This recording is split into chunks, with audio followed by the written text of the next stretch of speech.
بسم اللہ الرحمن الرحیم۔ اللہ تعالیٰ جل شانہ نے قرآن مجید میں ایک موقع پر ارشاد فرمایا فویل للمصلین الذین هم عن صلاتهم ساہون، سو خرابی ہے ان نمازیوں کے لیے جو اپنی نمازوں سے ہی بے خبر ہے، نماز پڑھ رہے ہیں لیکن انہیں پتہ ہی نہیں کہ ہماری نماز ہمیں بتا کیا رہی ہے، ہماری نماز کا سبق کیا ہے، اس کے اثرات ہی ان کے وجود پہ مرتب نہیں ہوتے، جبکہ نماز کا لازمی نتیجہ یہ ہے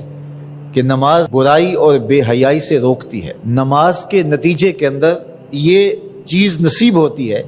کہ آنکھوں کو پاکیزگی ملتی ہے، خیالوں کو طہارت ملتی ہے، سوچوں کو نور نصیب ہوتا ہے، باطن کا تزکیہ ہوتا ہے، من کا تصفیہ ہوتا ہے، اندر ستھرا ہو جاتا ہے۔ نماز پڑھنے والا ایک صالح اور پاکیزہ انسان بن کر کے معاشرے کا کارآمد فرد بن جاتا ہے، لیکن نماز بھی پڑھ رہا ہے اور اس کی کرتوتیں بھی ایسی ہیں کہ اللہ کی مخلوق اس سے تنگ ہے، تو قرآن کہتا ہے کہ وہ نماز سے آگاہ ہی نہیں ہوا، اس نے وہ نماز پڑھی ہی نہیں جو مقصود شریعت تھی، اس نے ٹکریں تو ماری ہیں لیکن نماز نہیں پڑھی اس نے۔ تو فرمایا وہ لوگ اپنی نمازوں سے بے خبر ہیں، اور فرمایا کہ وہ نماز نہیں پڑھ رہے ہوتے، وہ دکھلاوا کر رہے ہوتے ہیں، اپنے آپ کو بھی دھوکہ دے رہے ہیں، اللہ کی مخلوق کو بھی دھوکہ دے رہے ہیں۔ اللہ تعالیٰ جل شانہ تو نیتوں کے بھید جانتا ہے، اس کو کون دھوکہ دے سکتا ہے، تو وہ اپنے آپ کو حقیقت میں دھوکہ دے رہے ہوتے ہیں۔ تو وہ نماز فلاح کا سبب اور ذریعہ ہے جو نماز خشوع و خضوع کے ساتھ پڑھی جائے۔ قد افلح المؤمنون، فلاح انہوں نے پائی، کامیاب وہ ٹھہرے جو اہل ایمان ہیں۔ الذین هم فی صلاتهم خاشعون، اب ایمان کے بعد جو اوصاف ذکر کیے گئے کامیاب بامراد دارین کی فلاح پانے والے اشخاص کے، ان میں سے پہلا وصف بیان کیا گیا کہ یہ وہ خوش نصیب لوگ ہیں جو اپنی نمازوں میں خشوع و خضوع کرتے ہیں، عاجزی کرتے ہیں۔ نماز کا خشوع یہ ہے کہ آداب کی رعایت کے ساتھ نماز پڑھی جائے، جو پڑھا جا رہا ہے اس کے معانی پر غور و فکر کیا جائے، دل بھی جھکا ہو، اعضاء و جوارے بھی اللہ کے حضور جھکے ہوئے ہو، دائیں بائیں التفات نہ ہو، اور پوری توجہ کے ساتھ اللہ کے حضور کھڑا ہو جائے، اس کا حظ اور اس کا لطف پھر بندے کو نصیب ہوتا ہے۔ نماز کا ایک لطف ہے، ایک کیف ہے، ایک سرور ہے جو بندہ مومن کو نصیب ہوتا ہے، تو وہ خشوع کے ساتھ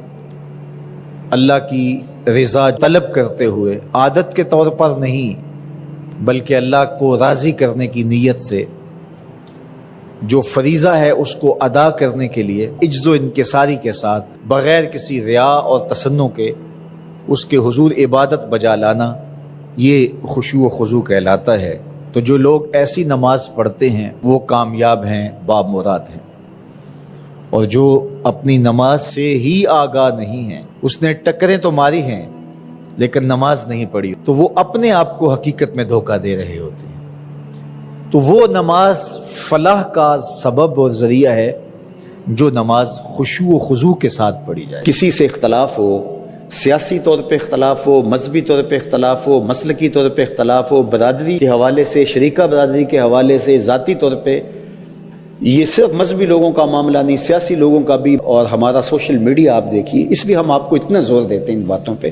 کہ کبھی اقدار کو پامال نہ کرنا۔ اور دوسری بات یہ ہے کہ اگر قلب میں دین اترا ہے، یہاں دین نہیں ہے یہاں ہے، تو پھر یہ بامر مجبوری کرنے کے باوجود بھی وہ اندر کی نرمی ختم نہیں ہوگی۔ اور اس کی مثال میں آپ کے سامنے رکھوں گا، وہ یہ کہ جب جہاد کی حالت کے اندر حاتم طائی کی بیٹی قید ہو کے آتی ہے اور اس کے سر کے اوپر پردہ نہیں ہے، تو اپنی چادر اتار کر کے حضور اس کے اوپر پھینکتے ہیں، تو حضور سے کہا گیا کہ یہ کافرہ ہے، فرمایا بیٹی تو ہے۔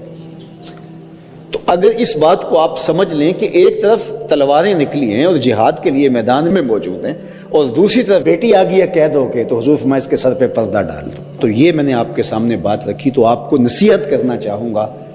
کسی سے رشتہ داری کی وجہ سے، کسی سے کاروباری وجہ سے، مسئلہ کی وجہ سے، کسی وجہ سے بھی کوئی اختلاف ہو جائے، کبھی اقدار کو پامال نہ کرنا۔ یہ ذلیل آدمی کی علامت ہوتی ہے کہ وہ اقدار کو پامال کرتا ہے۔ تو اقدار کی حفاظت کرنا، اقدار کو محفوظ رکھنا، اور یہ چیز کہیں اور سے نہیں ملتی، یہ صالحین کی صحبت سے چیز نصیب ہوتی ہے۔ ورنہ یہ ہے کہ پھر معاشرہ ویشیوں کا معاشرہ بن جاتا. تو اس لیے میں نے یہ باتیں آپ کے سامنے رکھی. آپ نے ابھی زندگی گزارنی ہے, آپ کے پالے پڑیں گے لوگوں سے, اختلاف بھی ہوگا, آپ کے ساتھ کوئی بہت بدتمیزی سے بھی پیش آ سکتا ہے, آپ کے لیے کوئی انتہائی غلیظ اور گندے لفظ بھی استعمال کر سکتا ہے, لیکن آپ کسی صورت کے اندر بھی اقدار سے ہٹنے نہ پائیں. ہمارے بزرگوں کی یہ تعلیم ہے, اور یہ صرف ہمارے بزرگوں کی تعلیم نہیں, یہ پورے صوفیاء کی تعلیم یہی ہے کہ انہوں نے اقدار پہ کبھی کمپرومائز نہیں کیا ہے. چونکہ جو دین ہوتا ہے وہ ان کے دماغ پہ نہیں ہے, دین ان کے دل میں اترا ہوا ہوتا ہے. تو جب دین دل کی اتھاہ گہرائیوں میں اتر جائے تو پھر دین کی لطافتیں انہیں نصیب ہوتی, اور دین کی لطافت نصیب ہو جائے تو بندہ پھر سطحی نہیں ہوتا, بندے کا مزاج سطحی نہیں ہوتا. چونکہ اس وقت معاشرہ ہمارا سطحیت کا شکار ہے, اس کی وجوہات کوئی بھی ہیں, اس لیے اس معاشرے میں ہم نے اپنے آپ کو بچا کر کے آگے لے کے جانا ہے تاکہ ہم اپنے وجود کو اور اپنے معاملات کو محفوظ کر پائیں, اور ایک صاف ستھرا صالح پاکیزہ مسلمان جو اللہ رسول کی منشا ہے, جس طرح کا انسان وہ ہمیں دیکھنا چاہتا ہے, اس طرح کا انسان بن کے ہم معاشرے کے کارآمد فرد بنیں. اللہ ہمیں اس کی توفیق عطا فرمائے.